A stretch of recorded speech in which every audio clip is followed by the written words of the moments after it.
গণতন্ত্র শক্তিশালী করতে পিআর কার্যকরী পদক্ষেপ নয়, মন্তব্য ডাক্তার জাহিদের। ভোটের তারিখ ঘোষণার কমবে অস্থিরতা, বললেন দুদু। কুমিল্লায় মাইকে ঘোষণা দিয়ে মাজারে হামলার ঘটনায় মামলা দায়ের, আসামি অজ্ঞাতনামা 2200। স্বস্তি ফিরছে নিত্যপণ্যের বাজারে, সরবরাহ বাড়ায় কমেছে সবজির দাম। সিন্ডিকেট নিয়ন্ত্রণে মনিটরিংয়ের দাবি ক্রেতাদের। এবং পাহাড়ি ঢলে বাঁধ ভেঙে প্লাবিত শেরপুরের নিম্নাঞ্চল, পানির তোড়ে ভেসে যাওয়া দুজনের মরদেহ উদ্ধার, দুর্ভোগ চরমে।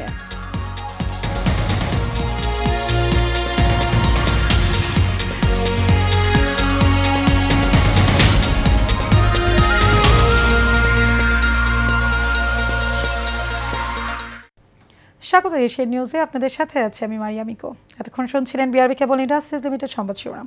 চলে যাব বিস্তারিত সংবাদে। নির্বাচনের সময় ঘনিয়ে আসার পিআর পদ্ধতির মতো অযৌক্তিক দাবি নিয়ে কিছু দল দেশে অস্থিতিশীলতা সৃষ্টির চেষ্টা চালাচ্ছে বলে মন্তব্য করেছেন বিএনপির স্থায়ী কমিটির সদস্য ডক্টর এজেড জাহিদ। সকালে রাজধানীর বিএমএ মিলনায়তনে বাংলাদেশ ফার্মাসিউটিক্যাল রিপ্রেজেন্টেটিভ অ্যাসোসিয়েশনের সম্মেলনে মন্তব্য করেন তিনি। আর জাতীয় প্রেস ক্লাবে আলাদা অনুষ্ঠানে বিএনপির ভাইস চেয়ারম্যান শামসুজ্জামান দুদু বলেন, নির্বাচনের তারিখ ঘোষণা হলে চলমান অস্থিরতা কমে যাবে। আরও জানাচ্ছে শরীফুল ইসলাম।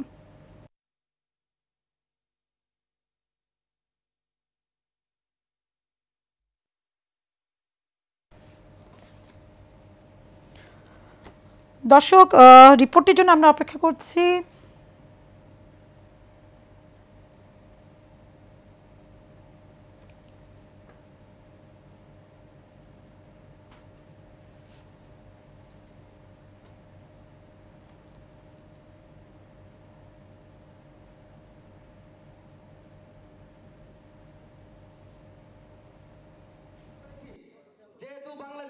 সকালে রাজধানীর বিএমএ মিলনায়তনে বাংলাদেশ কেন্দ্রীয় ফারিয়ার জাতীয় সম্মেলনের আয়োজন করে সংগঠনটি। এই সময় প্রধান অতিথির বক্তব্যে বিএনপির স্থায়ী কমিটির সদস্য ডাক্তার এজেড জাহিদ বলেন, সংবিধান ও সুপ্রিম কোর্টের মতামতকে উপেক্ষা করে দেশের মধ্যে বিশৃঙ্খলা, অরাজকতা সৃষ্টি ও নির্বাচনকে বিলম্বিত করতে পিআর পদ্ধতির কথা বলা হচ্ছে। সংবিধানের প্রচলিত রেফারেন্স অনুযায়ী হাইকোর্টের, সুপ্রিম কোর্টের রেফারেন্স অনুযায়ী আজকে তাকে আপনারা অস্বীকার করে কি অরাজকতার মধ্যে দেশকে ফেলতে চাচ্ছেন? উদ্দেশ্যটা কি? দেশে এক ধরনের বিশৃঙ্খলা সৃষ্টি। কিন্তু মনে রাখবেন, এই বাংলাদেশ সেই বাংলাদেশ না। আপনি ইচ্ছা করলেই বিশৃঙ্খলা সৃষ্টি করতে পারবেন না। কতিপয় লোক দেশের বাইরে পালিয়ে গেছে, কিন্তু মেজরিটি লোক কিন্তু এই আপনার সমাজে, আপনার আশেপাশে সর্বত্রই আছে। ঝটিকা মিছিল নাম দেয়, কিন্তু তারা করতেছে কি, আপনার ব্যানারটা চেঞ্জ করে এআই এর মাধ্যমে দেখা যাচ্ছে অন্য রাজনৈতিক দলের 2 বছর আগের মিছিলকে চালায় দিতেছে, অর্থাৎ মানুষকে কনফিউজ করা। এদিন জাতীয় প্রেস ক্লাবের সামনে এক প্রতিবাদ সভায় বিএনপির ভাইস চেয়ারম্যান শামসুজ্জামান দুদু বলেন, নির্বাচনে ভোট প্রয়োগের মাধ্যমেই ফিরবে দেশের গণতন্ত্র ও মানুষের অধিকার। এই মাত্র দেশকে নির্বাচনের রাস্তায় নামানো যাবে, সেই মাত্র বাংলাদেশের স্বাভাবিক অবস্থা শুরু হবে এবং নির্বাচনের মধ্য দিয়ে বাংলাদেশের নাগরিককে তার রাজত্ব ফিরিয়ে দাও, মানে ভোটাধিকার ফিরিয়ে দাও, তার অধিকার ফিরিয়ে দাও, এটা সম্ভব হবে। গত 15 বছর দেশের মানুষের অধিকার হরণ করে ভারতে বসে ফ্যাসিস্ট শেখ হাসিনা নির্বাচন নিয়ে এখনো ষড়যন্ত্র করছে বলে এ সময় জানান তিনি। পছন্দের প্রার্থী, পছন্দের মার্কা, শরীফুল ইসলাম, এশিয়ান টেলিভিশন, ঢাকা। কুমিল্লার হোমনায় মাইকে ঘোষণা দিয়ে 4টি মাজার সহ বেশ কিছু স্থাপনায় হামলা, ভাঙচুর ও আগুন দেওয়ার ঘটনায় অজ্ঞাতনামা 2200 জনকে আসামি করে মামলা করা হয়েছে। বৃহস্পতিবার রাতে হোমনা থানার উপপরিদর্শক তাপস কুমার সরকার বাদী হয়ে এই মামলা দায়ের করেন। আজ সকালে বিষয়টি নিশ্চিত করেছেন কুমিল্লার সহকারী পুলিশ সুপার মোহাম্মদ আব্দুল করিম। তিনি বলেন, বর্তমানে পরিস্থিতি স্বাভাবিক, যে কোনো পরিস্থিতি মোকাবেলায় পুলিশ প্রস্তুত রয়েছে।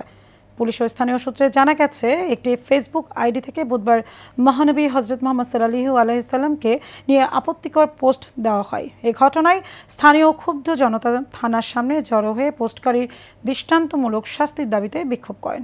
পরে সেনাবাহিনী ও পুলিশ বিক্ষুব্ধ জনতাকে শান্ত করেন। বুধবার দুপুরে উপজেলার আসাদপুর গ্রামের ফকিরবাড়ি এলাকা থেকে পোস্টকারীকে গ্রেফতারও করা হয়। এদিকে ফেসবুকে আপত্তিকর ওই পোস্টকে কেন্দ্র করে বৃহস্পতিবার সকাল থেকে এলাকার বিক্ষুব্ধ লোকজন মাইকে ঘোষণা দিয়ে আসাদপুর গ্রামে কফিল উদ্দিন শাহ ও হাওয়ালি শাহ মাজারে আগুন এবং কালাই শাহ ও আব্দুল শাহ মাজারে হামলা ও ভাঙচুর করেন।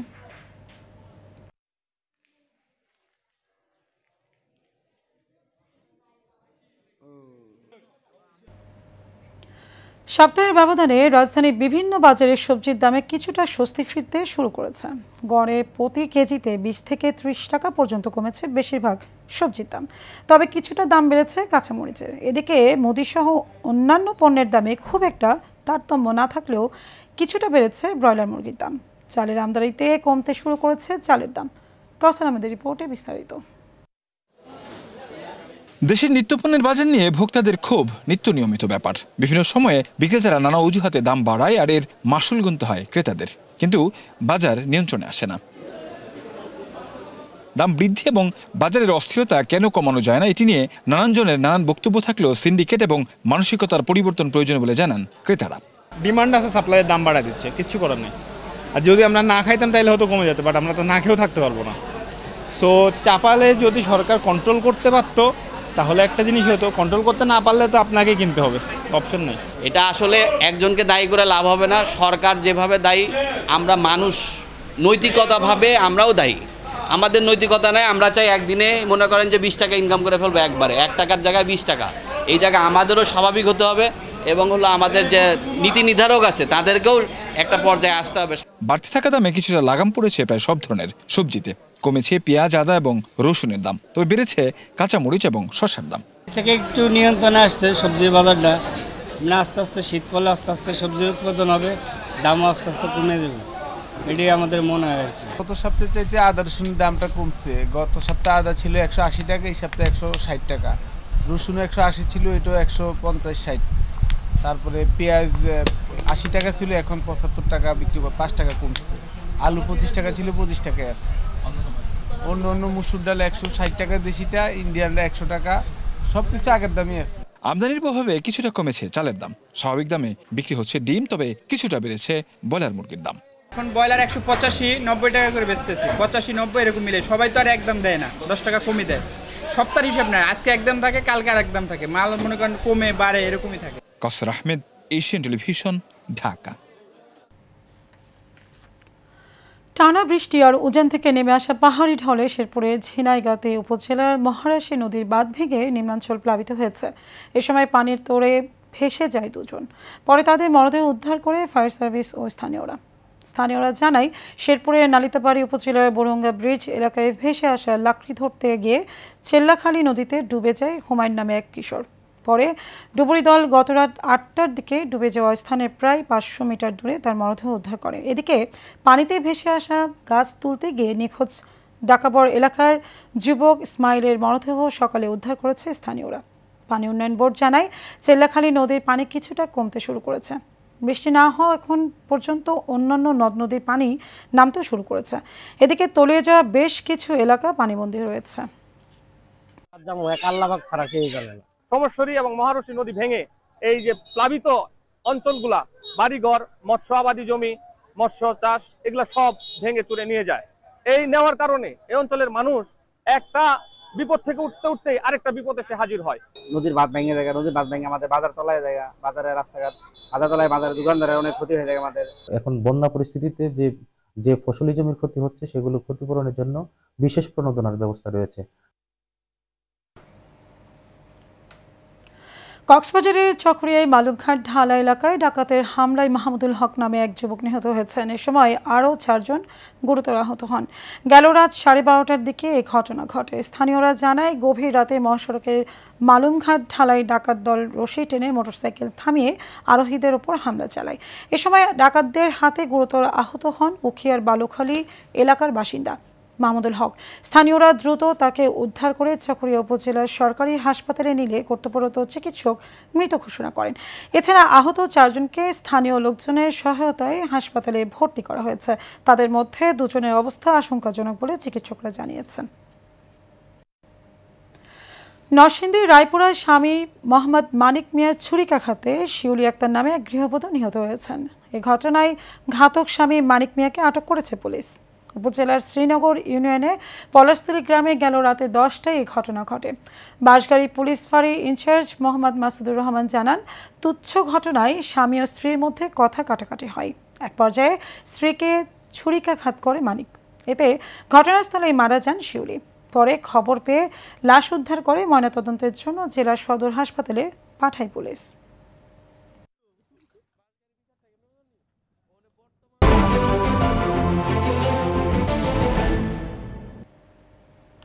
এবার এনএসি নিবেদিত স্টোরি অব দ্য উইক। এক যুগ পরেও কাঁটাতারে ঝুলন্ত নিহত কিশোরী ফেলানীর লাশের সেই নির্মম ছবি সীমান্তের ভারতীয় সীমান্তরক্ষী বাহিনীর নৃশংসতার সাক্ষী হয়ে আছে। বিএসএফের সেই নৃশংস হত্যাকাণ্ডের শিকার ফেলানীর ছোট ভাই আরফান হোসেনকে এবার চাকরি দিল বর্ডার গার্ড বাংলাদেশ বিজিবি। বড় বোন হত্যার ন্যায় বিচার না পেলেও আরফান চান দেশের সেবার ব্রত নিয়ে আত্মনিয়োগ করতে। প্রতিনিধি নিয়ন দুলালের রিপোর্ট জানাচ্ছেন ফারজানা হাসিন। 2011 সালের 7 জানুয়ারি কুড়িগ্রামের ফুলবাড়ী উপজেলার অনন্তপুর সীমান্তে ভারতীয় সীমান্তরক্ষী বাহিনী বিএসএফের গুলিতে নিহত কিশোরী ফেলানীর মৃতদেহ কাঁটাতারে ঝুলছিল কয়েক ঘণ্টা। স্থানীয় সাংবাদিকদের তোলা ঝুলন্ত ফেলানীর মৃতদেহের সেই ছবি ছিল ভারত বাংলাদেশের সীমান্তে বিএসএফের নির্মমতার প্রতিচ্ছবি। কিন্তু সারা বিশ্বে সমালোচনার ঝড় বইলেও ভারতীয় কর্তৃপক্ষের প্রহসনে সেই ফেলানী হত্যার ন্যায় বিচার আজও মেলেনি। সেই ফেলানীর ছোট ভাই আরফান হোসেন আজ বর্ডার গার্ড বাংলাদেশ বিজিবির গর্বিত সদস্য। একেবারে নিজ যোগ্যতায় পেলেন মাতৃভূমির সীমান্ত রক্ষার চাকুরি। ফেলানী যখন মারা যায় তখন আমার বাবা পুরোপুরি ভেঙে পড়ছিল। তখন কেউ সাহায্য সহযোগিতা করে না, কিন্তু বিজিবি সদস্য আমাদের পাশে তখন ওই অবস্থায় ছিল। ফেলানীর বাবা বলেন, মেয়ের বিচারের জন্য কেঁদেছেন, কিন্তু বিচার তিনি পাননি। তার আশা, যে সরকারি আসুক ফেলানীর বিচারটা যেন আগে করে। আমি অনেক খুশি, আর বিজেপিতে আমি অনেক কিছু জানাই। বিজেপিতে অনেক আশা ছিল যে ফেলানী বাবাকে কোনো আত্মীয় করবো, অনেক কিছু করছে আমার জন্য। মেয়ে হত্যার জানি বিচারটা আমি পাই, এটাই আমার। লালমনিরহাট 15 বিজিবি অধিনায়ক জানালেন, বিজিবি সর্বদা ফেলানীর পরিবারের পাশে রয়েছে। প্রশিক্ষণ শেষ করে আরফান একজন যোগ্য বিজিবি সদস্য হিসেবে দেশমাতৃকার সেবায় নিজেকে নিয়োজিত করবেন। গত 9 জানুয়ারি 2011 তারিখে কিশোরী মোসাম্মদ ফেলানী যে হৃদয় বিদারক ও অমানবিক ঘটনার শিকার হয়েছিলেন, তা আজও আমাদের হৃদয়কে বিদীর্ণ করে। ভারতীয় সীমান্ত বাহিনীর বিএসএফের গুলিতে তার নির্মম মৃত্যু শুধু আমাদের জাতিকে নয়, গোটা বিশ্ববাসীকে নাড়িয়ে দিয়েছিল। এই ঘটনার পরপরই বিজিবি দেশের মানবাধিকার সংস্থা ও সচেতন নাগরিকদের সঙ্গে একাত্ম হয়ে বিচারের দাবিতে সোচ্চার হয়। কিন্তু দুঃখজনকভাবে ভারতের নিজস্ব আদালতে অভিযুক্ত বিএসএফ সদস্য বারবার খালাস পেয়ে যান, যা ফেলানীর পরিবারের পাশাপাশি আমাদের জন্য অত্যন্ত হতাশাজনক। সীমান্তে ফেলানী হত্যার মতো নৃশংস ঘটনা ভবিষ্যতে যাতে আর না ঘটে, সে বিষয়ে ফেলানীর ছোট ভাই আরফানের মতো বিজিবি সদস্যরা সর্বদা সীমান্তে সতর্ক ও সচেষ্ট থেকে দেশের সার্বভৌমত্ব রক্ষা করবে, এমন প্রত্যাশা সবার। আপনারা সবাই আমাদের জন্য দোয়া করবেন, আমি যেন দেশের জন্য কিছু করতে পারি। Farzana Hasin, Asian television.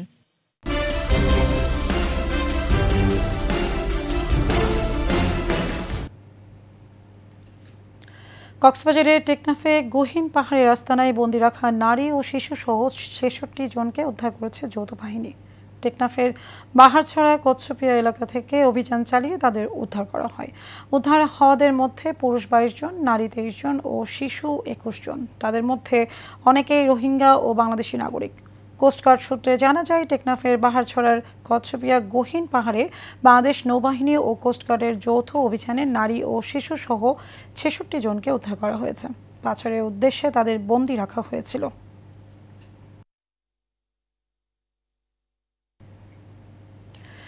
হিন্দু সম্প্রদায়ের সবচেয়ে বড় ধর্মীয় উৎসব শারদীয় দুর্গাপূজার বাকি কয়েকদিন, তাই তো পূজা মণ্ডপগুলোতে চলছে শেষ মুহূর্তের প্রস্তুতি।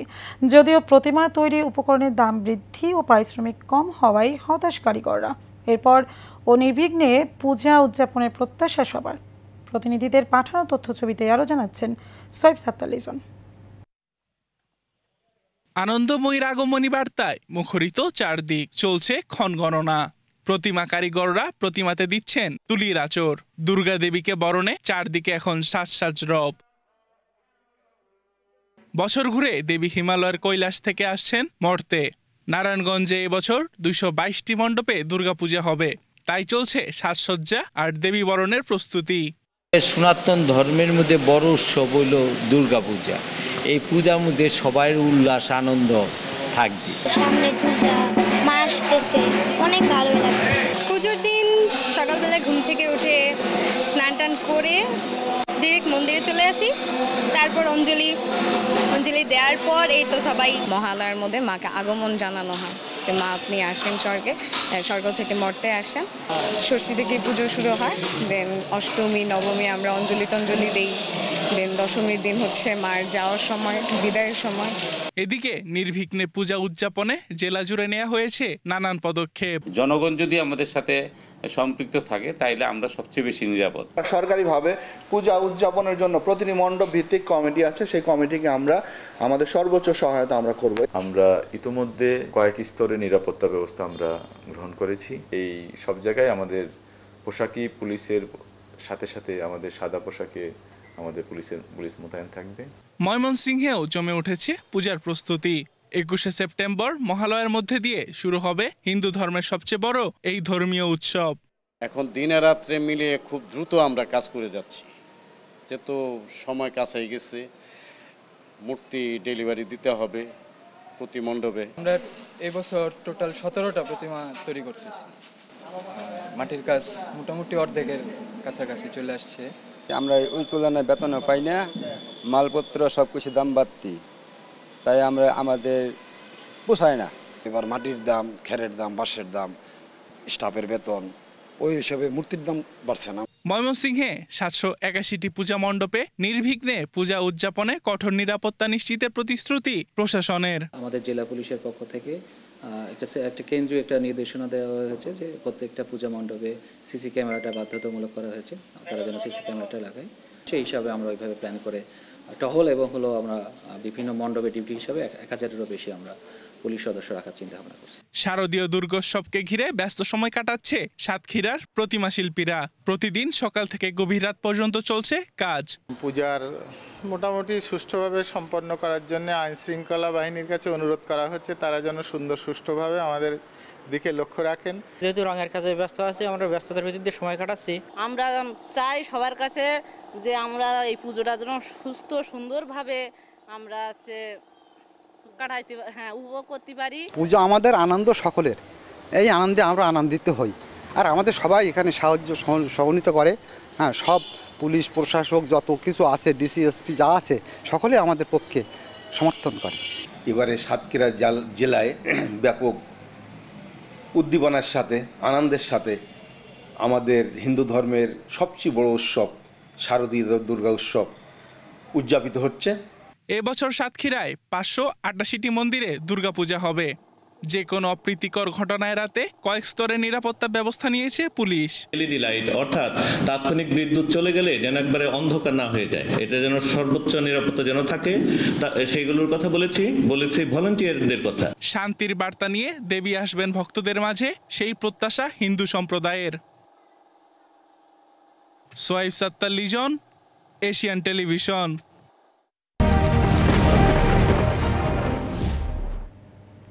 প্রবাস সংবাদ। লিবিয়ায় মাফিয়াদের ছোড়াগুলিতে নিহত হয়েছেন মাদারীপুরের জীবন ঢালি। ইতালি যাওয়ার স্বপ্ন নিয়ে 6 মাস আগে বাড়ি ছেড়েছিলেন মাদারীপুরের জীবন। দালালের প্রলোভনে পড়ে ভূমধ্যসাগর হয়ে ইউরোপের পথে পাড়ি জমান তিনি, কিন্তু সেই স্বপ্ন আর পূরণ হয়নি। লিবিয়ায় মাফিয়াদের গুলিতে প্রাণ হারিয়েছেন এই যুবক। গত 8 সেপ্টেম্বর লিবিয়ায় মাফিয়াদের ছোড়াগুলিতে নিহত হন জীবন। বৃহস্পতিবার তার মৃত্যুর খবর নিজ বাড়ি মাদারীপুর সদর উপজেলার মোস্তফাপুর ইউনিয়নের জুয়ের গ্রামে পৌঁছলে শুরু হয় শোকের মাতম।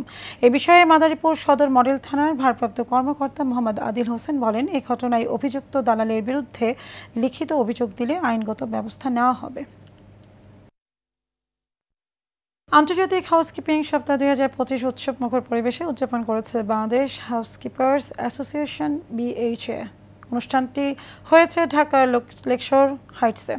উদ্বোধনী অনুষ্ঠানে সভাপতিত্ব করেন BHA-এর প্রধান উপদেষ্টা ও রেনেসাস ঢাকা গুলশান হোটেলের জেনারেল ম্যানেজার মোহাম্মদ আলামিন।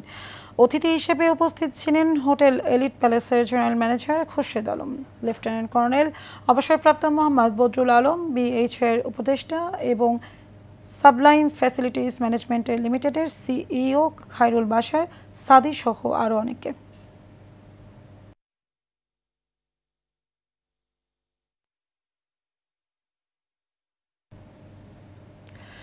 পরিবেশবাদী ও স্বেচ্ছাসেবী সংগঠন প্রাণী কল্যাণ অধিকার ও সুরক্ষা সোসাইটি কাখা ফাউন্ডেশনের উদ্যোগে প্রায় 50টি কুকুরকে জলাতঙ্ক প্রতিষেধক টিকা প্রদান করা হয়েছে।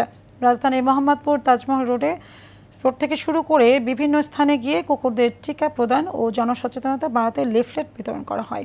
এ সময় উপস্থিত ছিলেন ডাক্তার আরমান, ব্যারিস্টার জিসান, ডাক্তার তামিমা, ডাক্তার শাহরিয়ার আমিন, ডাক্তার তৌহিদ রাসেল ও মেহেদি হাসান সহ আরও অনেকে।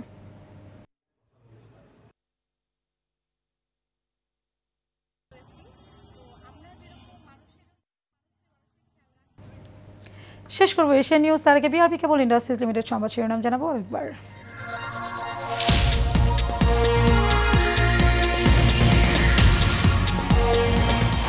গণতন্ত্র শক্তিশালী করতে PR কার্যকরী পদক্ষেপ নয়, মন্তব্য ডাক্তার জাহিদের। ভোটের তারিখ ঘোষণা কমবে অস্থিরতা, বললেন দুদু। কুমিল্লায় মাইকে ঘোষণা দিয়ে মাজারে হামলার ঘটনায় মামলা দায়ের, আসামি অজ্ঞাতনামা 2200। স্বস্তি ফিরেছে নিত্যপণ্যের বাজারে, সরবরাহ বাড়ায় কমেছে সবজির দাম, সিন্ডিকেট নিয়ন্ত্রণে মনিটরিংয়ের দাবি ক্রেতাদের। এবং পাহাড়ি ঢলে বাঁধ ভেঙে প্লাবিত শেরপুরের নিম্নাঞ্চল, পানির তোড়ে ভেসে যাওয়া দুজনের মরদেহ উদ্ধার, দুর্ভোগ চরমে।